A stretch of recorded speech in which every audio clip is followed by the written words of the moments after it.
So Bhagavad Gita, how this Bhagavad Gita, it begins, like all of you know that this Bhagavad Gita is a part of Mahabharata. So I will just narrate a story because today is the first class of first chapter. तो ये सबको पहले पता होना चाहिए। आप लोगों को सबको पता है वैसे महाभारत। जी, यहाँ पर मैं आपको पूरा डिटेल में नहीं बताऊँगा क्योंकि हमारे पास टाइम बहुत लिमिटेड है। सबको पता है महाभारत क्या है। तो मैं जस्ट आपको बैकग्राउंड में थोड़ा-सा नॉलेज बताऊँगा क्योंकि हमें इसका फाउंडेशन से शुरू करना है इसको। So just I will give you just a small view of this whole story, है ना?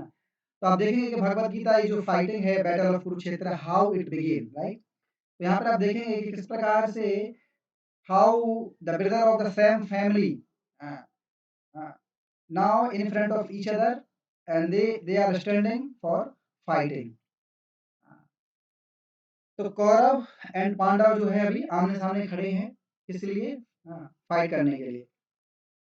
तो यहाँ पर आप देखेंगे पहले महाभारत का मतलब क्या होता है, इस हिसाब से हम इसको थोड़ा ब्रेक करेंगे। महाभारत, तो महा मतलब क्या होता है? ग्रेट, और भारत मतलब क्या होता है? इंडिया। तो Mahabharat means greater India. Simple, right? Greater India. तो पहले क्या होता था? हाँ, पहले के जो एम्परर होते थे ना, वो होल प्लैनेट इंडिया पहले पूरा था, पूरा whole whole planet was India earlier. तो जो एम्परर होते थे, जो किंग जो होते थे, वो पूरे प्लैनेट के राजा होते थे। ऐसा नहीं था कि अभी अभी की तरह सिस्टम नहीं था कि इंडिया के राजा अलग हैं, the emperor of India is different, Afghanistan के एम्परर जो है राजा वो अलग है ना? जैसे अभी अभी हो रहा है कि अलग अलग स्टेट बट डिवाइड हो गया अभी, है कि नहीं? इंडिया भी बहुत छोटा हो गया, इंडिया अभी इतना छोटा नहीं था, पहले बहुत बड़ा था। कैसे था? आप देखेंगे इन द वेस्टर्न ओरिजिन, मतलब इंडिया कितना बड़ा था। जब इसका वेस्टर्न जो ओरिजिन था वो कहाँ तक फैला हुआ था? Till up to Afghanistan and Turkey, you see, है ना? Western origin and eastern origin was stretched up to Myanmar and Malaysia. इतना बड़ा भारत था, राइट? इसलिए उसको महाभारत। और इसका भारत नाम कैसे पड़ा, यू नो, है ना? तो देयर वाज भरत, है ना? Bharat the son of Dushyant and Shakuntala, है ना? So Bharat, actually there are three Bharat, है ना? So one Bharat is here, है ना? The son of Dushyant and Shakuntala. Another Bharat is a Jad Bharat, है ना? Jad Bharat, and third Bharat is a like this Ram, Bharat, Shatrughan. Got it point? So there are three Bharat. लेकिन यहाँ पर कौन से भरत की बात कर रहे हैं हम? The son of Dushyant and Shakuntala. तो ये वो भरत थे, है ना, जो शेर के मुंह को फाड़ के दांत काउंट कर सकते थे, इतना शक्तिशाली थे। वो है ये भरत। इनके ही नाम पर नाम क्या पड़ा? भारतवर्ष। भरत से क्या हो गया? भारत वर्ष। और इन्हीं भरत की डायनेस्टी में बाद में फिर कौन आया? लेटर कौन आए? कुरु। तो कुरु जो डायनेस्टी है ये कहाँ से आ रहा है? भरत की डायनेस्टी में ही आगे आ रहा है, बहुत कई सालों के बाद, है ना? जैसे आप देखेंगे ये यदुवंश हो गया, है ना? फिर इक्ष्वाकु वंश है, जैसे लॉर्ड राम, है ना? तो लॉर्ड राम कौन से वंश में आते हैं? इक्ष्वाकु वंश में आते हैं। What is point? तो इस प्रकार से ये कुरु वंश आते हैं किसमें? भरत महाराज की डायनेस्टी में। तो इसका हिस्ट्री तो आपको सबको पता ही होगा, जस्ट मैं आपको खाली इन्फॉर्मेशन आपको दे रहा हूँ। तो यहाँ पर आप देखेंगे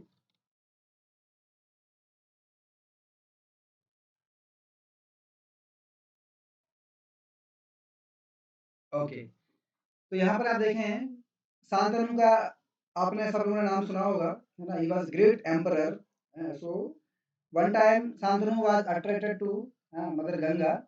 तो गंगा से जब वो अट्रैक्ट हुआ उनकी सुंदरता को देखकर, तो उन्होंने जो है प्रपोज किया, है ना, शादी करने के लिए। Then he got married with Ganga. तो जब गंगा देवी से जब वो शादी करने के लिए जब वो प्रस्ताव रखे, तो गंगा देवी ने उनको साथ कंडीशन रखा कि okay you can get marry with me but I have some conditions. उन्होंने बोला कि जो भी बच्चा होगा, ठीक है, हाँ, मैं क्या करूँगी बच्चों के साथ, तो आप उसको कभी भी वो कुछ बोलेंगे नहीं, आप डिस्टर्ब नहीं करेंगे, कुछ आप कुछ बोलेंगे नहीं। जैसे ही आपने टोका, दूसरा बोला कि जिस दिन आप टोकोगे मैं उसी दिन जो है आपको छोड़ के चली जाऊँगी, immediately I will left you.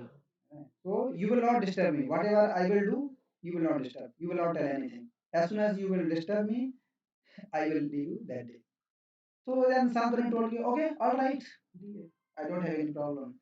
तो यही हुआ। तो उसमें क्या हुआ, गंगा देवी ने एक बच्चा पैदा किया। जैसे एक बच्चा पैदा हुआ तो गंगा ने क्या किया, उसको लेके जो है नदी में बहा दिया।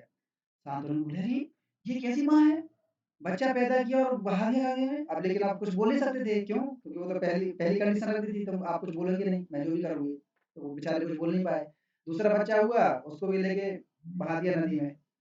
ये सब पूरा शॉक हो गए, कुछ नहीं बोल रहे हैं। तो इस तरीके से 1 2 3 4 5 6 7 7 बच्चे तक हुए। उसको गंगा जी ने क्या किया, एक एक करके नदी में बहा दिया। शांतनु ने कुछ बोले नहीं, लेकिन जैसे ही 8वां जब बच्चा हुआ, उसके बाद फिर जो है अब उनसे रहा नहीं गया। अब उनको लगा कि सर जो है पारा ऊपर चढ़ गया है। अब मैं आपकी नहीं सहूंगा। तो उन्होंने तुरंत गंगा को स्टॉप किया, रुको रुको, stop stop, this time I will not allow you. क्या कर रहे, कैसी माँ हो तुम, 7 बच्चों को तुमने बहा दिया है, क्या है?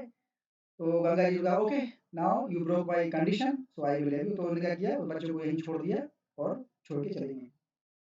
ठीक है, तो वो जो बच्चा था वो कौन है, आप में से कोई बता सकता है? What is the name of that son of Shantanu and Ganga? Anyone? Pitamah Bhishma Bhishma, Bhishma Pitamah. Yes. तो वो जो है वो थे कौन? भीष्म पितामह है। भीष्म। तो भीष्म कौन है? भीष्म मतलब one who is very very much determinate, very very much determinate. जो कुछ वो सोच लेंगे मतलब वो करना ही करना है, बस कुछ भी हो जाए वो करना ही करना है। दैट इज कॉल्ड भीष्म, का मतलब ये होता है। तो इनसे हमें सीखना चाहिए, हमें भी सीखना चाहिए। क्या? जब तक हम क्या करेंगे ना, जब तक हम कुछ वॉव्स नहीं लेंगे, जब तक कोई भी काम में हम डिटर्मिनेशन नहीं होंगे ना, हम कभी सक्सेस नहीं होंगे, कभी सिंसियर भी नहीं बन पाएंगे। ये चीज़ हमें भीष्म पितामह से सीखना चाहिए। भीष्म का मतलब डिटर्मिनेशन, कुछ भी हो। जैसे आप अभी गीता क्लास में ज्वाइन किए हैं, तो आपको डिटर्मिनेशन होना चाहिए। किस लिए? कुछ भी हो जाए, मैंने गीता सर्टिफिकेशन कोर्स ज्वाइन किया है, तो कुछ भी हो, ठीक है, बाकी सारे काम मैं आगे कर लूंगा, पीछे कर लूंगा, लेकिन जिस समय गीता क्लास होगा उस समय नहीं करूंगा मैं, सिंपल। तो कुछ भी काम मुझे करना है, या तो मैं before before class I will do, और आफ्टर क्लास विल डू, लेकिन उस पर्टिकुलर टाइम पे मैं नहीं करूंगा। That is called your determination, your sincerity, your commitment for this Gita certification. लेकिन आप लोग ठीक है, आज नहीं हो पाया तो क्या हुआ, कल कर लेंगे, ठीक है, छोड़ो। इसका मतलब है you are not sincere for Gita certification course. आप फिर क्या है, आपका टाइम वेस्ट हो जाएगा, ऐसा नहीं होगा। जैसे जब आप डेली सोते हो, डेली खाते हो, जब बॉडी की डिमांड डेली करते हो ना, तो उसी प्रकार से गीता के लिए भी आपकी क्या होना चाहिए, डेली रेगुलर होना चाहिए। तब क्या होगा, जब आप रेगुलर रहोगे ना, तो आपको फिर बहुत मजा आएगा। फिर आपको मजा आएगा, फिर आप बोलोगे प्रभु जी नेक्स्ट क्लास कब होगा, आप इस तरीके से जब आप रेगुलर करेंगे तो। लेकिन आज करेंगे कल छोड़ देंगे तो ऐसा नहीं होगा, राइट? तो कंसिस्टेंसी इज वेरी इंपॉर्टेंट। जैसे आपको मैं सिंपल एग्जांपल दूं, जैसे एक पानी की जो बूंद होती है, जब वो चट्टान पर जब टपकती है, टप टप टप टप टप, अब आप देखेंगे चट्टान जो है वो कितना हार्ड होता है, it's very hard, like as iron, चट्टान। और पानी की बूंद क्या है, पानी की बूंद कितना सॉफ्ट है। The drop of water is nothing, is completely negligible in front of this rock, is nothing. वो क्या फाड़ेगी, उसको क्या तोड़ेगी। लेकिन यू सी, जब वो ड्रॉप जब उसी चट्टान के एक कांस्टेंट पार्ट पे जब वो टप टप टप टप टपकती रहती है, तो क्या होता है, कुछ समय के बाद वो क्या करती है, उसको चीर देती है, चट्टान को चीर देती है। Got it point? तो कहने का मतलब क्या है कि वो पानी की बूंद क्या है, वो कंसिस्टेंसी को उसने मेंटेन किया है, इसलिए इसलिए वो चट्टान को भी तोड़ दिया। उसी प्रकार से जब जब किसी काम में जब हम क्या बोलते हैं डिटरमिनेशन, जब हम रख लेते हैं, जब हम कमिटेड हो जाते हैं, तो वो काम कितना कोई डिफिकल्टी क्यों ना हो, डजंट मैटर, कंसिस्टेंसी होने से, डिटरमिनेशन होने से और कमिटेड होने से वो काम हो ही जाता है, राइट? वो हम भगवदगीता से हम सीखेंगे एक्चुअली, कि हमें जो है कमिटमेंट होना चाहिए, कुछ हमारी पढ़ाई के लिए भी, पढ़ाई के लिए हमें कमिटमेंट होना चाहिए, है ना, इस तरीके से। तो भीष्म मीन्स डिटरमिनेशन। तो उसके बाद फिर क्या हुआ, जब गंगा देवी को जब छोड़ के चले गए, तो फिर क्या किया, शांतनु ने फिर जो है दूसरा विवाह किया। तो गंगा जी से फिर कौन से ये हुए थे, भीष्म पितामह है ना, भीष्म पितामह। तो फिर later then Shantanu got married to Satyavati, और सत्यवती की फिर क्या है, 2 पुत्र पैदा हुए, है ना, Chitrangad and Vichitravirya. So Chitrangad died in very early age, due to some disease condition, so he left body. Then after Vichitraveer, again Vichitraveer got married to with uh, two women, Ambika and Ambalika. So Ambika से कौन आए, धृतराष्ट्र, है ना, और अंबालिका से कौन आए, ठीक है, ये आपको बताना है। अंबालिका पांडु कौन है? प्रभु जी। Pandu. Yes. Yudhishthir. So what is the personality of that name from Ambalika? That's called Pandu Prabhu ji, Pandu. Pandu. Yes, very good. So that is called Pandu. And Pandu was very much honest, and he also had, and Pandu was also a great emperor, like as Santanu, right? तो अब जो है ये आगे बढ़ता है, तो धृतराष्ट्र कौन है? तो धृतराष्ट्र पहले धृतराष्ट्र हुए, बाद में पांडु हुए, है ना? तो धृतराष्ट्र क्या है? सीनियर हुए एक तरीके से। तो अब धृतराष्ट्र लेकिन क्या थे? जन्म से अंधे थे। वो उनके खुद के मिसफॉर्च्यून, खुद के कर्म के कारण जो भी है, जन्म से अंधे थे, है ना? धृतराष्ट्र। अब लेकिन पांडु छोटे भाई हैं, धृतराष्ट्र बड़े हैं, तो जनरली क्या होता है, घर में जब कोई सीनियर होता है, जो एल्डर होता है, उसको राज्य मिलता है ना? He become the king. Okay, तो उस तरीके से देखा जाए तो किसको किंग, राजा कौन बनना चाहिए? धृतराष्ट्र बनना चाहिए, है ना? तो लेकिन अब राजा बने कैसे? वो तो अंधे हैं, चलाएंगे कैसे राज्य को? आगे ही नहीं जिसके पास। तो फिर जो है पांडु ने फिर क्या बोला कि ठीक है ना? पांडु इतने अच्छे थे, बोला कि देखो धृतराष्ट्र, आप भैया आप बड़े हैं तो आप ही बैठिए राज सिंहासन पे, आप बैठिए क्योंकि आप बड़े हैं, लेकिन चूंकि आपके पास आंखें नहीं तो मैं हेल्प करूंगा, I will be your assistant, मैं आपका असिस्टेंट बनूंगा, आपकी हेल्प करूंगा इस तरीके से। फिर धृतराष्ट्र, फिर अब क्या हुआ, जैसे फिर समय आगे बढ़ता है, तो अब क्या होगा? अब धृतराष्ट्र तो अंधेरे, लेकिन कब तक चलाएंगे इसे? कुछ समय के लिए होगा, लेकिन कब तक कैसे रहेगा? तो फिर ऐसा हुआ कि जिसका पहले बच्चा होगा, पांडु और धृतराष्ट्र में जो भी जिसका भी पहला मेल पर्सन जो होगा, क्योंकि राज्य कौन बनेगा? मेल पर्सन ही बनेगा। तो पहला जो सन होगा जिसकी सीखा, वो जो है राज सिंहासन पर बैठेगा। तो हुआ क्या, चूंकि धृतराष्ट्र बड़े थे, लेकिन उनका संतान नहीं हुआ, पहले पहले पुत्र किसका हो गया? पांडु का हो गया। एंड वो कौन थे, है ना? वो थे, क्या नाम था पांडु के सबसे बड़े पुत्र का? नाम क्या था? हम्म? युधिष्ठिर। हाँ, यस। तो धृतराष्ट्र और गांधारी से हुए कौन? 100 सन्स, है ना? उसमें दुर्योधन सबसे बड़ा था, लेकिन ये बाद में हुआ। सबसे पहले कौन हुआ? पांडु से हुआ पहले कौन? युधिष्ठिर सबसे पहले जन्म हो गए। तो युधिष्ठिर हुए पहले, भीम एंड अर्जुना, ठीक है? तो what was the Pandu first wife name? Pandu की पहली पत्नी का नाम क्या है? कुंती महारानी। यस, कुंती महारानी, ठीक है? तो उनसे हुए। और तो धृतराष्ट्र और गांधारी से कितने? 100 पुत्र पैदा हुए, 100 में से दुर्योधन एंड 99 और एक कन्या का जन्म हुआ था, उसका नाम क्या था? दुशाला, ठीक है? ये सबको आपको याद रहना है आपको पूरा, ठीक है? 100 पुत्र पैदा हुए, उसमें से एक दुर्योधन सबसे बड़ा था और एक पुत्री पैदा हुई, उसका नाम था दुशाला। लेकिन ये बाद में हुआ, दुर्योधन बाद में हुआ। सबसे पहले किसका जन्म हुआ था? पांडु से हुआ, वो भी कौन? युधिष्ठिर। तो इसलिए इस कंडीशन के हिसाब से राजा किसको बनना चाहिए? Who should be the king? Duryodhan और युधिष्ठिर? युधिष्ठिर। युधिष्ठिर को बनना चाहिए। युधिष्ठिर को बनना चाहिए, क्योंकि वो पहले हुए, तो वो सीनियर हैं दुर्योधन से। तो पहले युधिष्ठिर हो गए, उसके बाद फिर कौन हुआ? ये हुए दुर्योधन बाद में हुआ। तो पांडु ने क्या बोला कि युधिष्ठिर अभी आ गए हैं, लेकिन जनरली सिस्टम ये होता है कि अब चूंकि युधिष्ठिर तो अभी छोटे हैं ना, तो राज्य कैसे संभालेंगे जब तक वो एक मैच्योर एज तक नहीं आ पाएंगे, है ना? मिनिमम एज कितना? 18 साल है।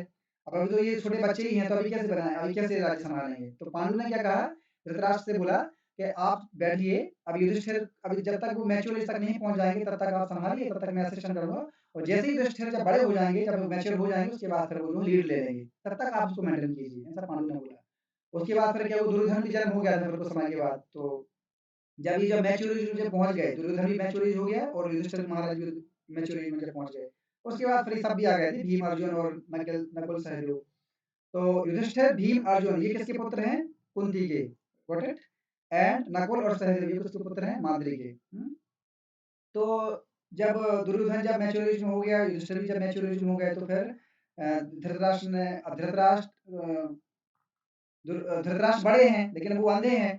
तो जब उसको दुर्योधन को जब पता चला कि ऐसा-ऐसा हुआ है, धृतराष्ट्र ने बताया कि अभी जो है युधिष्ठिर सबसे पहले हुए थे, वो तुम्हारे बड़े भैया हैं और वो जो है राज सिंहासन पे बैठेंगे। तो दुर्योधन को एनवियस हो गया, बोले ऐसा क्यों होगा? आप बड़े हैं, पांडु से बड़े आप हैं ना, भले ही आप अंधे हैं तो उससे क्या हो गया? वो आपके कर्मों का फल है। मतलब वो ऐसा बोला, आप अंधे हैं तो क्या हुआ? आप राज्य शासन में नहीं बैठ पाओगे क्योंकि आप तो अंधे हो, वो आपका कर्म है। तो मैं क्यों राजा नहीं बनूँगा भाई? मेरे तो आँखें हैं, मैं बनूँगा क्योंकि मैं बड़े पिता का पुत्र हूँ, है कि नहीं? आप नहीं बन पाएँगे तो मैं बनूँगा ना। तो लेकिन ये कंडीशन के विरुद्ध हो गया ना, this is against the conditions, है ना? मतलब आइडियली इस तरीके से नहीं होना चाहिए। युधिष्ठिर को बनना चाहिए कहीं। तो तब से फिर क्या हुआ, तो दुर्योधन जो है फिर युधिष्ठिर महाराज के प्रति और यू कैन से ऑल पांडवास, पांचों पांडवों के प्रति से एनवियसनेस मतलब जो ईर्ष्या है ना, वो शुरू हो गई फिर इसी वजह से। क्योंकि धृतराष्ट्र को बनना चाहिए लेकिन वो अंधे हैं बेचारे, वो चला नहीं पाएंगे। तो युधिष्ठिर अब राजगद्दी पे बैठे, तो दुर्योधन को फिर एनवियस हुआ, क्यों वो युधिष्ठिर क्यों बैठेंगे, मैं उसका पुत्र हूँ, धृतराष्ट्र बड़े हैं, मैं बनूंगा। तो फिर वो जो है अप्रिशिएट नहीं किए और तभी से फिर जो है ये दुर्योधन ने फिर बहुत सारी स्ट्रेटजी बनाई उनको, किसको, पांडवों को मारने के लिए, है ना? क्योंकि वो था अगर ये जीवित रहेंगे तो फिर ये क्या करेंगे, ये मतलब ये राजगद्दी पे बैठेंगे। तो फिर उनको जो है अलग अलग तरीके से टॉर्चर किया दुर्योधन ने उनको, पांडवों को लाक्षागृह में जो कपूर का घर उसे बनाया, उसमें जलाने का प्रयास किया गया, है कि नहीं? सांप से जलाने का प्रयास किया गया, और भीम को हाथी के पाँव के नीचे कुचलने का प्रयास किया गया, जहर देने का प्रयास किया गया। तो इस तरीके से आप देख सकते हैं बहुत तरीके से जो है दुर्योधन ने उनको मारने का प्लान किया है। लेकिन हम बोलते हैं ना, जाको राखे साइयाँ मार सके ना कोई, क्योंकि जिसके पास कृष्ण का आशीर्वाद है तो उनको भला कौन मार सकता है। हालांकि ये 5 थे और वो कौन है, 100 है। तो क्वांटिटी में कौरव ज़्यादा है और क्वांटिटी में ये कम है, लेकिन इनके पास क्या है, क्वालिटी है। तो क्वालिटी मतलब कौन है इनके पास, साक्षात कृष्ण है। तो यही चीज़ है, मतलब इस तरीके से फिर जो है बहुत सारा प्रयास किया गया, है ना? तो धृतराष्ट्र ने क्या किया धृतराष्ट्र ने क्या किया, इनको अब चूँकि दोनों को कौरव और पांडव वास्तव में देखा जाए तो सब भाई-भाई हैं ना, तो जब किंगडम को जब बाँटने की जब बात आई, राज्य को भी बाँटना है, तो क्या किया, इनको 50% दे दिया, किसको, कौरवों को, लेकिन अच्छा वाला फ्लोरेस फ्लोरेस वाला पार्ट किसको दिया, धृतराष्ट्र ने अपने कौरवों को दे दिया, है ना? तो यहाँ पर इसने क्या किया, यहाँ से ये कूटनीति मतलब डुप्लीसिटी यहाँ से पता चलता है फर्स्ट से, धृतराष्ट्र डुप्लीसिटी मतलब यहाँ भेदभाव हो गया।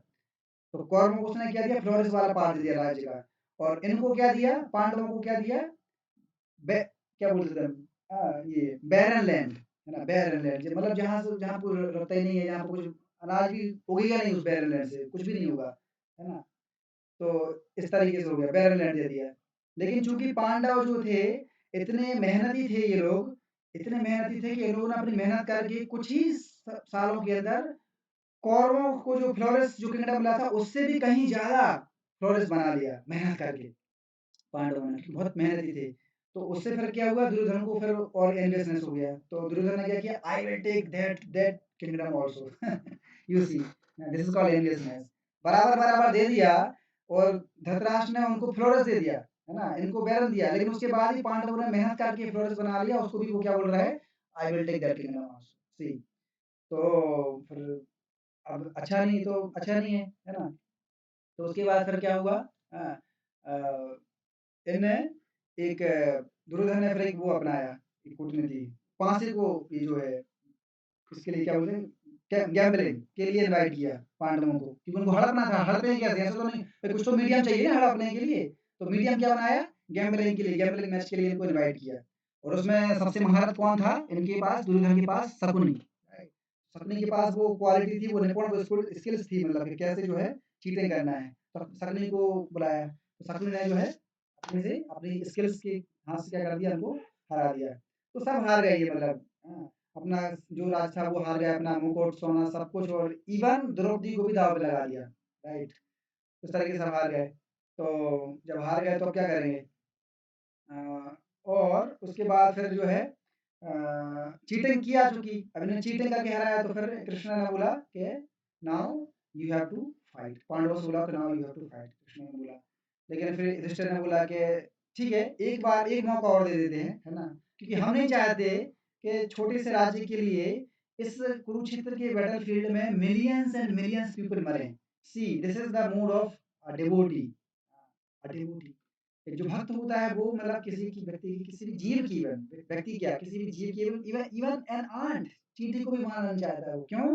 क्योंकि वो एक चींटी के अंदर भी, हाँ, आत्मा को देखता है, परमात्मा को देखता है, क्योंकि वो देखता है कि ये जो चींटी है ये भी भगवान का अंश है, इसके अंदर भी आत्मा है, इसको मारेंगे तो उसको भी कष्ट होगा। तो देखो ये वैष्णव जो होता है वो चींटी को भी मारने से डर लगता है उसको। लेकिन आज हम देखते हैं कि लोग काऊ जो हमारी मदर है, गाय जो हमारी माता है, उसको फ्लैश खाते हैं लोग। सोचो, मतलब अपनी माँ को मार के उसका फ्लैश खाते हैं। सी तो सोचो कि उनका स्तर कहाँ है और हमारा स्तर कहाँ है। तो ये हमें कहाँ से सीखने को मिलता है? भगवत गीता से सीखने को मिलता है।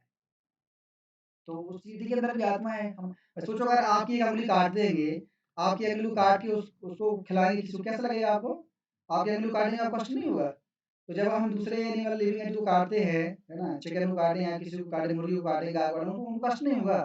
उनकी भी तो अंदर आत्मा है ना, तो कैसे हमें लगता है कि उनको कष्ट नहीं होता होगा? So see this is the thing. तो उस तरीके से फिर जो है युधिष्ठिर ने बोला कि नहीं, नहीं हम ये युद्ध करना नहीं चाहते, एक मौका और हम लेना चाहते हैं कृष्णा। तो कृष्ण ने बोला कि ठीक है, आपकी जैसी इच्छा, तो हम एक बार तो फिर कृष्ण क्या बोलते हैं, शांति दूत का प्रस्ताव भेजते हैं और फिर यहाँ जाके वहाँ दुर्योधन से रिक्वेस्ट करते हैं कि ठीक है, कम से कम तुमने सारा राज्य तो हड़प लिया है, ले लिया है मतलब, है ना? कम से कम इन पांडवों को अगर कुछ नहीं तो कम से कम 5 गाँव दे दो एटलीस्ट। इनको एक एक पांडव के लिए एक एक गाँव दे दो, उस तरीके से तुम 5 गाँव दे सकते हो ना एटलीस्ट। तो ये सबको पता है, आप में से सबको पता है। क्या दुर्योधन ने क्या बोला? What Duryodhan give answer, all of you? Duryodhan ने कहा कि सुई के नोक के बराबर भी जितनी जमीन है उतनी मैं दान में नहीं दूंगा। 5 गांव बस। देने की बात तो बहुत दूर है। हाँ, बोले कि Krishna, what you are asking, what to say 5 villages? Even I will not give a place which holds the top portion of a needle. See, मतलब कितना ईर्ष्या, कितना अटैच है, कितना ईर्ष्यालु होता हो, मतलब कोई व्यक्ति इतना ईर्ष्या, वो भाई है और सोचो, मतलब 5 गाँव तो सोचो कि मतलब कि सुई की नीडल के बराबर भी नहीं देगा। बस, अब तो बस बहुत हो गया। कृष्ण बस यही चाहते थे कि बस समाओदय युधिष्ठिर का जो प्रस्ताव है उसको बस सैटिस्फाई करें तो बस हो गया, यही चाहते थे। अब कृष्ण ने बोला कि बस now everything finished, now there is no way, finally you have to fight now. अब तो युद्ध होगा ही। क्यों, अब क्या बचा? कुछ भी नहीं बचा ना। अब क्या बचा? है ना? मतलब अब तो हद हो गई बस, है ना? तो इसके बाद से ही फिर अभी जो है सीन अभी है, कौरव और पांडव जो है अभी आगे आमने-सामने खड़े हुए हैं लड़ने के लिए। तो मैंने आपको पूरा बता दिया कि किस प्रकार से ये जो है युद्ध शुरू हुआ था, मतलब वास्तव में इस तरीके से। तो यहाँ पर आप देखेंगे, यहाँ पर किस तरीके से जो है शकुनी ने उनको खेल में हराया। और वहाँ पर जब हार गए सब कुछ, है ना? अपना राज्य भी हार गया, तो वहाँ पर हारने में इनको क्या मिला? है ना? एक्साइल एंड इनकॉग्निटो, है ना? हार गए थे पाँचे में। तो this is the question to all of you, and how many years of exile and how many years of incognito did the Pandavas get? Okay. So I got Probably this. 13 years of exile and 1 years of incognito. Okay. Okay. So 13 years exile, 13 years or 12 years? 13 years प्रभु जी ना, 1 year incognito and 13 years. 12 साल था प्रभु जी और 1 साल अज्ञातवास था। Total Yes. 13 साल। Total 13 years था, अच्छा उसमें प्रभु से जी, ठीक है प्रभु जी, 12 ठीक है। साल एग्जाइल था और 1 ईयर क्या था? इनकॉग्निटो। ओके, तो ये ध्यान रखना, भूलना नहीं है, ये बहुत इंपॉर्टेंट है हमारे लिए। ठीक है? तो 12 साल का वनवास और 1 साल का अज्ञातवास। तो अज्ञातवास क्या होता है? इनकॉग्निटो मतलब होता है कि उस 1 साल में अगर किसी भी व्यक्ति ने अगर आपको ढूँढ लिया या पहचान लिया, तो क्या होगा? आपको 12 साल का वनवास फिर से रिपीट होगा वो आपको। सी इतना खतरनाक होता है इनकॉग्निटो। मतलब आपको ऐसे प्लेस पे जाके रहना पड़ेगा कि गलती से कोई आपको मिल ना जाए, कोई पहचान ना ले। सबका वेश भी अलग-अलग हो जाता है ना? जैसे आप देखेंगे अर्जुन क्या बन गए थे? ब्रहनाला, है ना? मतलब डांसिंग टीचर उस समय। क्यों बनना पड़ा उनको? क्योंकि कोई पहचान ना पाए कि अरे ये तो अर्जुन है। अगर पहचान लिया तो क्या होगा? फिर से दोबारा से 12 साल का वनवास फिर से मिलेगा। इस तरीके से पाँचों ने 5 अलग-अलग वेश धारण किए थे, उस समय इनकॉग्निटो में। ठीक है? और उसी 1 साल के अंदर ही अर्जुन को स्वर्ग में जाने का मौका मिला था। ओके, एनीवे तो ये आपको याद रखना है, ठीक है? तो अब कई बार क्या होता है, लोग विश्वास नहीं करते इसको, लगता है अरे कुरुक्षेत्र है, कोई कुरुक्षेत्र नहीं होता है, कोई युद्ध युद्ध नहीं हुआ था, फर्जीवाड़ा है, ऐसा ही है। तो उसको प्रूव करने के लिए आप देखेंगे कि नहीं वास्तव में ये युद्ध हुआ था और ये प्लेस एग्जिस्ट करता है। कई लोग तो ऐसा समझते हैं कि ये एग्जिस्ट नहीं करता, ये कोई युद्ध नहीं हुआ था। है कहाँ पर है? नॉर्थ साइड में आप देखेंगे, दिल्ली से आप जाएंगे कुछ घंटों की दूरी से आप जाएंगे दिल्ली से, वहां पर ये आपको दिख रहा है, यहाँ पर कुरुक्षेत्र, इंद्रप्रस्थ एंड हस्तिनापुर आप देख रहे हैं, कुरु इज देयर, कुरु डायनेस्टी। ओके, तो इट एग्जिस्ट। आप जब भी जाएंगे वहां पर, तो आप में से अगर कोई गया हो कुरुक्षेत्र, आप में से कोई गया है Kurukshetra? Anyone visited there Kurukshetra? Yes Prabhu ji. Yes. तो some practical examples are there, है ना? तो वहां पर है। और ये कहाँ पर है वास्तव में? This Kurukshetra region actually called Brahmavarta. इसको क्या बोला जाता है? ब्रह्मवर्त बोला जाता है। ये कहाँ मेंशन है? मनुस्मृति में 2.17। ठीक है, आप चाहे वहां पे ले सकते हैं। और कहाँ पर ये है वास्तव में? इसका लोकेशन क्या है actually? In between the two rivers. What are those two rivers? Saraswati and Drishadvati. So in the middle of two rivers are, it is Kurukshetra is presented. So Kurukshetra battlefield location Mahabharat 3.83.204। ठीक है, तो यहाँ पर आपको रेफरेंस दिया जा रहा है ताकि जो लोग बोलते हैं कि नहीं तो माइथोलॉजी है, कुछ नहीं होता है। और वहां पर एक प्लेस है क्या? ज्योतिषर। जहां पर ये वो प्लेस है ज्योतिषर जहां पर भगवान ने अर्जुन को 5200 साल पहले गीता का उपदेश दिया था। तो वहां पे लिखा भी है, वहां लिखा है गीता उपदेश स्थल लिखा है, जैसे आपको यहाँ पे दिख रहा है ना, तो वहां पर ही लिखा हुआ है 500 साल पहले गीता उपदेश स्थल ज्योतिषर कुरुक्षेत्र। ठीक है, और वहां पर कौन सा वृक्ष है? ये बट का वृक्ष है, बनियान ट्री। तो वहीं पर जो है कृष्ण ने अर्जुन को गीता सुनाई थी। Okay, so you can also read here. Ayush, can you read it? जी Prabhu ji. This 5,000 years old Banyan Aksharvat tree is said to be the witness of Srimad Bhagavad Gita. It is the same place where Sri Krishna preached Gita to Arjuna before the war of Mahabharata. Yes, so it is proved, already proved. Yes, next slide. It is Okay. presented in Jyotisar, Kurukshetra. Jyotisar means the lake of knowledge. The devotees who come here offer their heads in front of this tree. Even Adi Shankaracharya came here to contemplate about Gita. Yes, नहीं, आदि Shankaracharya also came there. Okay. तो यहाँ पर अभी क्या हुआ?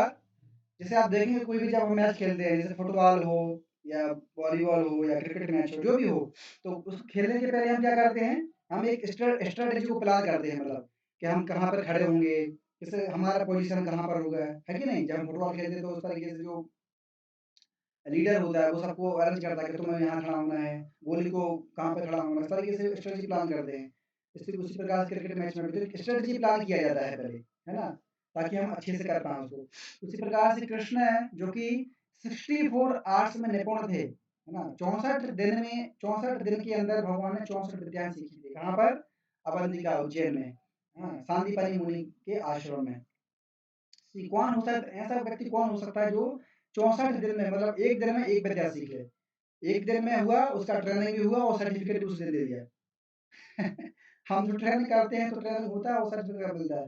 कृष्ण ने एक दिन में ट्रेनिंग किया, उसी दिन में एक विद्या हासिल कर ली। जैसे अलग-अलग प्रकार की विद्या कृष्ण ने सीखी थी वहाँ पर। अब आप में से अगर कोई उस समय उस वहाँ पर गया हो, एमपी में है ये अवंतिका उज्जैन, तो वहाँ पर सांदीपनि मुनि का आश्रम भी है, वहाँ पर हम जाते रहते हैं बीच-बीच में। अगर आप में से कोई इंटरेस्ट हो तो हमारे साथ चल सकते हैं, बीच में जाते हैं Ujjain. Once in a year we go to Ujjain during in September, actually in the month of September we go to Ujjain.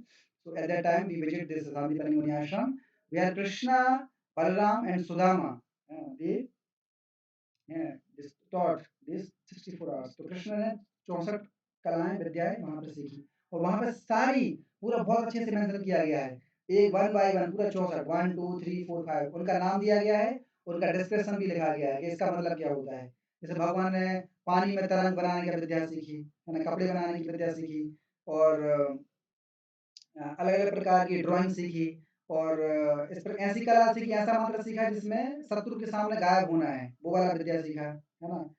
हाँ, तो पानी में ये आवाज़ साउंड पैदा करना है ना? तो ऐसे बहुत अलग-अलग विद्याएँ हैं, इसके बहुत अलग 64 हैं, तो ये सब तो उनको सब पता था, तो इसलिए पांडवों को उन्होंने सिखाया।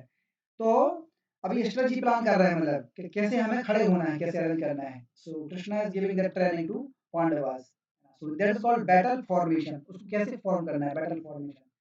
तो आप देखेंगे there are some shapes, there are some shapes you see, जैसे आपको यहाँ पर दिख रहा है some shapes of battle formation, what they called in battle formation. आप में से किसी को पता है जो बैटल फॉर्मेशन है उसको क्या बोलते हैं, उसका क्या एक पर्टिकुलर नाम होता है, क्या बोलते हैं उसको? Chakravyuh. Yes, that called view. ठीक है, तो आपने जो View. बताया वो, आपने जो बताया है ये ध्रुव, वो आपने एक एक उसका एक फॉर्मेशन बताया है, चक्र व्यू, मतलब ऐसा व्यू जो जिसका शेप कैसा है, चक्र के समान है, राइट, दैट कॉल्ड चक्र व्यू। उसी प्रकार से एक होता है वज्र व्यू, मतलब जिसका शेप कैसा है, वज्र के जैसा है। समझे?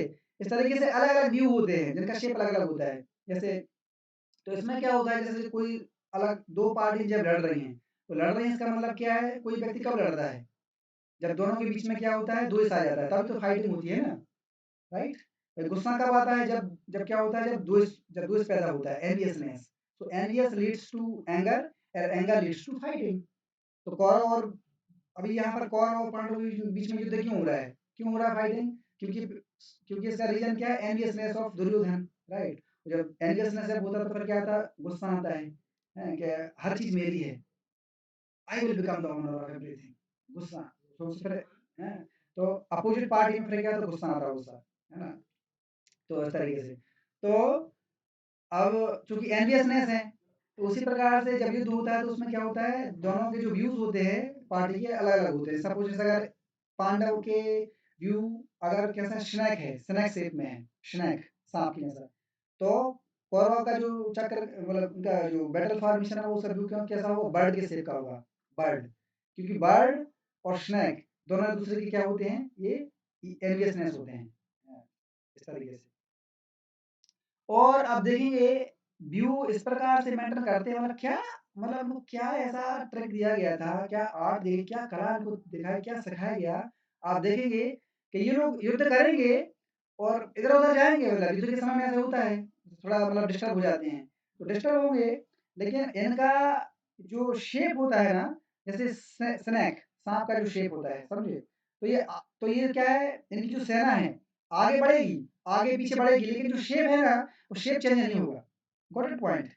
आप अगर ऊपर हेलीकॉप्टर से भी देखेंगे तो आपको लगेगा, अरे! ये क्या साँप जा रहा है। Got it point? आपको मैं सिंपल तरीके से समझाता हूँ, अगर आपको इसको समझने में दिक्कत हो रहा है तो आपको सिंपल समझाता हूँ। मार्च पास्ट आप में से सब लोगों ने देखा होगा, मार्च पास्ट, है ना? जो 15 अगस्त में भी होता है और 26 जनवरी में भी आने वाला है, तो उस समय भी मार्च पास्ट होता है। आप में से कितने लोगों ने मार्च पास्ट देखा है? सब लोग देखा है ना? Everyone has seen march past? Yes.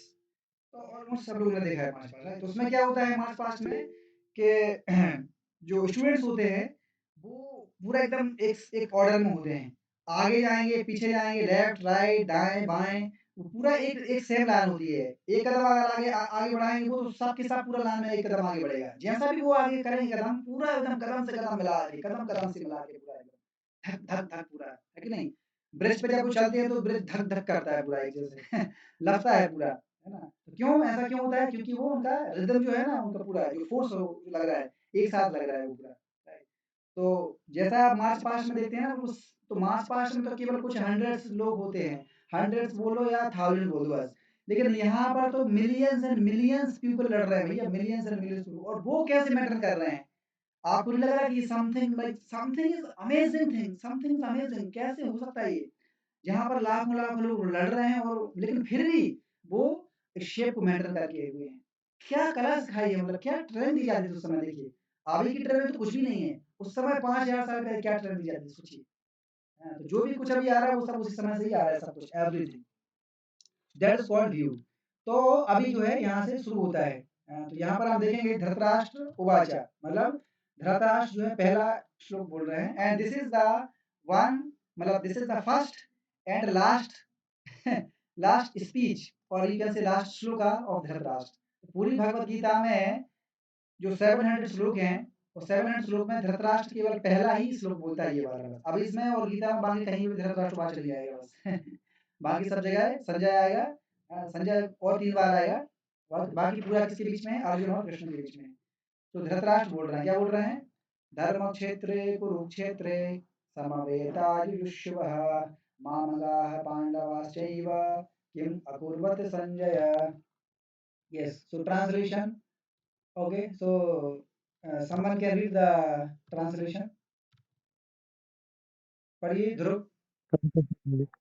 O Sanjaya, after my sons and the sons of Pandu assembled in the place of pilgrimage at Kurukshetra, desiring to fight, what did they do? Yes. ओ संजय, देखो हर एक word को, हर एक sentence को हमें बहुत ध्यानपूर्वक सुनना चाहिए, समझना भी है, ऐसा नहीं खाली पढ़ना, समझना चाहिए कि यहाँ पर धृतराष्ट्र का मूड क्या है, क्या मूड है. ओ Sanjay, after my sons and the sons of Pandu assembled in the place of pilgrimage, और वो कौन सा है, कुरुक्षेत्र. और किस लिए असेंबल्ड हुए हैं वहां पर, what is the purpose, desiring to fight, युद्ध करने की इच्छा से हुए हैं. उन्होंने वहां क्या किया, व्हाट डिड दे डू. तो क्या आप में से कोई बता सकता है यहाँ पर मतलब यहाँ पर धृतराष्ट्र का मूड क्या है, मतलब what is the mood of Dhritarashtra here in this shloka, what is the mood of Dhritarashtra, वो what is the mentality. Astonished Prabhu ji, what, Dhritarashtra astonished mood में है, आश्चर्य मत हो गए हैं. which mood, astonished mood. Astonished mood. अच्छा, okay. Anyone else, what is the mood of Dhritarashtra here, what is the mentality. जिज्ञासु है, जिज्ञासु है, प्रभु एंग्शियस जी है। जिससे संदेह होता है। जिज्ञासु है, Yes, संदेह है. anxious, anxious. ओके, एंग्शियस है, एंग्शियस, जिज्ञासु है। जिज्ञासु है, जानने के लिए उत्सुकता है, बहुत उत्सुक है, बहुत ईगर है, बहुत है जानने की, क्या किया उन्होंने, क्या किया. ठीक है, तो यहाँ से हम देखते हैं कि धृतराष्ट्र के इस सेंटेंस से क्या क्या समझ में आता है, क्या क्या मेंटलिटी, मतलब उसके मन में क्या चल रहा है अभी, उसके अंदर क्या चल रहा है ना. तो सबसे पहले तो क्या है, उसका डिजायर पता चल रहा है, पहले डिजायर है कि पहला तो युधिष्ठिर का क्या है, डिजायर कि चाहे युद्ध हो और चाहे युद्ध ना हो, वेदर बैटल विल हैपन और नॉट, मेरे कौरव ही जीतेंगे, ये उसके मन में चल रहा है. तो समझ गए, पहला डिजायर कि कुछ हो, युद्ध हो ना हो, जो भी हो, अगर युद्ध होगा भी तो जीतेगा कौन, मेरे कौरव ही जीतेंगे बस. तो ये उसकी डिजायर है, ये मेंटालिटी पता चली पहले. दूसरा मेंटालिटी क्या है, वो डाउट में पड़ गया अभी, डाउट में, मतलब डाउट क्या है कि डाउट उसको ये लग रहा है कि देखो, उसको ये पता है, धृतराष्ट्र को ये अच्छे से पता है कि मेरे जो पुत्र हैं वो क्या हैं, वो मतलब अधर्म की तरफ हैं, और जो पांडव हैं वो क्या है, वो धर्म के पक्ष में है. तो उसको इतना क्लियर है कि जो है वो, तो यहाँ पर उसको ये पता है कि जो पांडव हैं वो क्या है, धर्म के पक्ष में है, और उनकी विजय होगी. क्यों विजय होगी, कि उसको धृतराष्ट्र को पता है कि उनकी पांडवों के साथ कौन है, कृष्ण है साक्षात, और धृतराष्ट्र को ये अच्छे से पता है कि Krishna is the supreme personality of God. Right, लेकिन वो फिर भी क्योंकि वो अटैच है अपने पुत्रों से, इसलिए वो अपने पुत्रों के साथ हैं, पुत्र है ना, और ऑब्वियसली पता है अटैचमेंट हो ही होगा. तो ये जानते हुए भी कृष्ण सुप्रीम पर्सनालिटी गॉडेड है और पांडवों की जीत होगी, इसलिए वो डाउट में है यहाँ पर. अरे युद्ध होगा तो पांडव जीत जाएंगे, तो वो संदेह, उसको डाउट कर रहा है वो, अंडरस्टैंडिंग. अच्छा, तीसरा क्या है, फियर. फियर किस चीज का हो रहा है उसको, what type of fear is, क्या फियर हो रहा है उसको अभी, उसको डाली उस चीज का फियर हो रहा है, फियर उसको इस चीज का हो रहा है कि देखो ये जो मेरे पुत्र और पांडु के पुत्र जहाँ पर युद्ध करने की इच्छा से असेंबल्ड हुए हैं, वो प्लेस क्या है वास्तव में, कुरुक्षेत्र है. और कुरुक्षेत्र क्या है, धर्म का क्षेत्र है, धर्म क्षेत्र कुरुक्षेत्र बोला ना हमने, धर्म क्षेत्र कुरुक्षेत्र, ये जो कुरुक्षेत्र है धर्म का क्षेत्र है. और जहाँ जहाँ धर्म होता है वहां पर क्या होता है, एम्पायर चीजें खत्म हो जाती हैं, है ना, नेगोशिएशन हो जाता है लोगों के अंदर, है ना.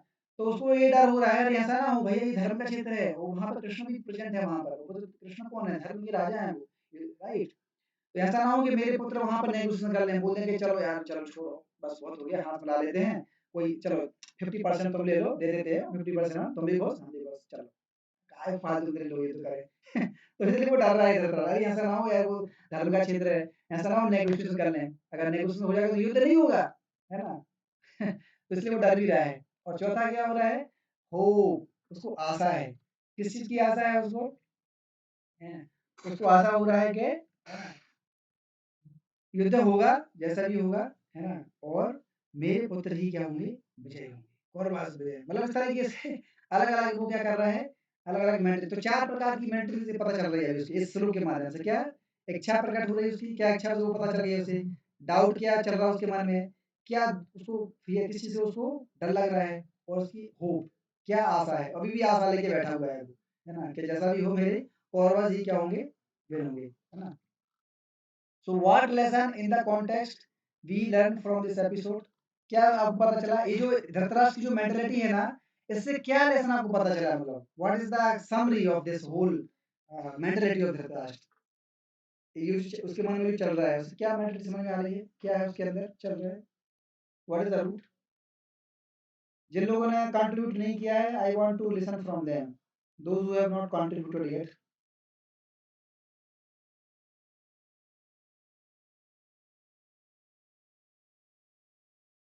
Okay, anyone can tell, anyone can try. Dhritarashtra के मन में बहुत सारा उधड़ बुन चल रहा है कि क्या होगा, क्योंकि वो जान रहा है कि कृष्ण उनके साथ है तो जीत उनकी होगी और उनके पुत्रों का पराजय होगा। यही धृतराष्ट्र के मन में डर चल रहा है, इसीलिए वो जिज्ञासु तो है। हाँ, तो किस चीज की वजह से डर चल रहा है, किस चीज की वजह, वो चीज क्या है, वो चीज, वही वर्ड वो मैं सुनना चाहता हूँ, किस चीज की वजह से वो ये सब चीजें चल रही है उसके मन में, जिज्ञासा क्यों है, व्हाट इज दैट थिंग? प्रभु जी वो एरिया जो था वो धार्मिक क्षेत्र था। ओके, सो माय क्वेश्चन समझ में आ रहा है आपको? क्वेश्चन ये कि what lesson in this context we learn from this episode? चलो मैं बता देता हूँ, इसका क्या समझ में आया? ये जो यहाँ से हम देख सकते हैं कि धृतराष्ट्र जो बोल रहा है, ये जो युद्ध हो रहा है कि मेरे पुत्र और जो पांडु के पुत्र जो वहां पर सब लोग, उन्होंने क्या किया, क्या किया, मतलब जल्दी बताओ, मेरे पुत्र जीते कि नहीं जीते, हैं क्या हुआ? तो मतलब इससे क्या क्या प्रूव हो रहा है, क्या पता चल रहा है, धृतराष्ट्र की कौन सी मेंटालिटी सामने उभर के आ रही है, कि Dhritarashtra is so much attached to his sons. नहीं, ये तो पता चल रहा है ना कि धृतराष्ट्र कितना कितना अटैच है अपने पुत्रों से, हैं? कितना अटैच है, किस लिए अटैचमेंट कब आ जाए, जब ग्रीड होता है और जब डिजायर होता है। तो डिजायर हमने देख लिया है कि वो क्या बोल रहा था कि युद्ध हो जैसा भी हो ना हो, लेकिन हमारे पुत्र को ही विजय होना चाहिए, ये डिजायर उसकी एक इच्छा है, मेरे पुत्र ही विजय होना चाहिए। तो इसका मतलब क्या है, मेरे ही पुत्र विजय होना चाहिए, इसका मतलब क्या है, वो किससे अटैच है, अपने पुत्रों से अटैच है। ऑल उसको पता है कि मेरे पुत्र अधर्म की साइड लड़ रहे हैं, लेकिन फिर भी मेरे पुत्रों को ही विजय होना चाहिए, इसका मतलब क्या है, एक तो अधर्म का साइड है, वो ऊपर से क्या बोल रहा है कि विजय होना चाहिए, इसका मतलब क्या है कि वो अटैच है उससे। और ये कौन सा अटैचमेंट है उसका? That is not real attachment, that is called blind attachment, false attachment.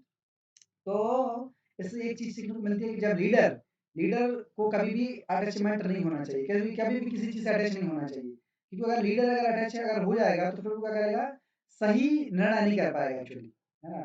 सही को गलत करेगा, गलत को सही करेगा। तो इसलिए जो लीडर है वो कभी भी किसी चीज अटैचमेंट नहीं होना चाहिए, स्पेशली रॉन्ग अटैचमेंट तो कभी होना नहीं चाहिए। जो लीडर होता है वो क्या होना चाहिए, आइडियल होना चाहिए, वो सबके साथ एक जैसा व्यवहार करना चाहिए, that is called leader, ideal. और लीडर तभी आइडियल होगा जब वो शास्त्र के हिसाब से चलेगा, शास्त्रानुगत, जब वो शास्त्र शास्त्र के हिसाब से चलेगा, भगवत गीता पढ़ेगा, उसके हिसाब से चलेगा, तब वो भगवत गीता बताएगी कि लीडर क्या होना चाहिए, लीडर के अंदर क्या क्या क्वालिटीज होती हैं। तो वो भी हमें भगवत गीता से पता चलेगा कि लीडर के अंदर क्या क्वालिटी होती है, what is who is real leader and who is pseudo leader. Right, Dhritarashtra is a pseudo leader, है ना? अटैच हो गया है बच्चों से, इसलिए वो अभी उसको नहीं पता है कि धर्म क्या है। Okay, so finally what is the lesson? क्या material attachments causes anxiety and makes one blind to dharma, है कि what is my duty, what is dharma, वो नहीं पहचान पाता, क्यों, अंधा हो गया है वो भी। जैसे लोग पागल, जिस प्रेम में पागल हो जाते हैं ना, उसको बोलते हैं प्रेम में पागल होते हैं, लेकिन प्रेम में कोई पागल नहीं होता है वास्तव में, पागल किसमें होता है, वो लस्ट में पागल होता है प्रेम में कभी कोई व्यक्ति पागल नहीं होता है। हम जैसे हम बोलते हैं प्रेम, प्रेम वास्तव में प्रेम बहुत बड़ी चीज है, लेकिन इस दुनिया में कहीं प्रेम नहीं है। बोलते हैं प्रेम है, लेकिन वो that is not love, that is called lust. In the name of love that is lust only, समझे हाँ, प्रेम केवल बस भगवान और, हाँ, जीवात्मा परमात्मा के बीच में प्रेम होता है, जहाँ पर कोई कंडीशन नहीं होती है, अनकंडीशनल होता है वो। लेकिन इस बहुत जगह में हम देखते हैं कि बिना कंडीशन कोई चीज होती ही नहीं है, यहाँ पर एक स्टेप आपको आगे बढ़ोगे कंडीशन होती है, बिना कंडीशन कुछ भी नहीं होता है इस बहुत जगह में। इसका मतलब क्या है, लव लव है ही नहीं यहाँ पर। In the name of love that is lust only, बस कहीं कम डिग्री है, कहीं पे ज्यादा डिग्री है, लेकिन है लस्ट ही, क्यों, कंडीशनल। और प्रेम कभी कंडीशनल नहीं होता है, राइट, अनकंडीशनल। ऐसा नहीं कि मैंने तुम्हारे लिए किया है तो तुम भी मेरे लिए वैसा करो, no, that is not love, that is not love. Mummy कभी नहीं बोलती हमसे कि बेटा मैंने तुम्हें बचपन में बहुत खिलाया, बहुत पिलाया, तुम्हारे लिए बहुत दूध पिलाया तुम्हें बेटा, अब बस अब तुम मुझे पैसे दो बेटा, बहुत पैसे दो, बस बहुत पैसे दो, नो। मम्मी मम्मी अगर रियल मदर है वो कभी ऐसा नहीं बोल सकती, कभी नहीं। क्यों? वो उसका धर्म है, वो उसकी ड्यूटी है, वो उसकी रिस्पॉन्सिबिलिटी है, करना है। ऐसा थोड़ी है, अभी थोड़ी बोल सकते हैं कि तो बहुत किसी किया था तो मैं लिए करो, कभी नहीं बोलेगी, राइट? इसलिए इस भौतिक जगत में थोड़ा बहुत अगर प्रेम है तो वो माता और बच्चे के बीच में है थोड़ा बहुत, but also that is also affected by some degree of lust also. That is also not in pure form. That is also not in pure form. That is also little bit impure. Pure love केवल किसके बीच में? केवल भगवान और जीवात्मा के बीच में, क्योंकि भगवान जो है कोई कंडीशन रहते हैं जीव के बीच में, कंप्लीटली अनकंडीशनल। तो इसलिए हम यहाँ पर देख सकते हैं कि यहाँ पर धृतराष्ट्र का जो है वो क्या है, ये क्या है? अटैचमेंट है ना, unhealthy attachment to his sons, और that leads to this things, है ना, makes one blind to dharma.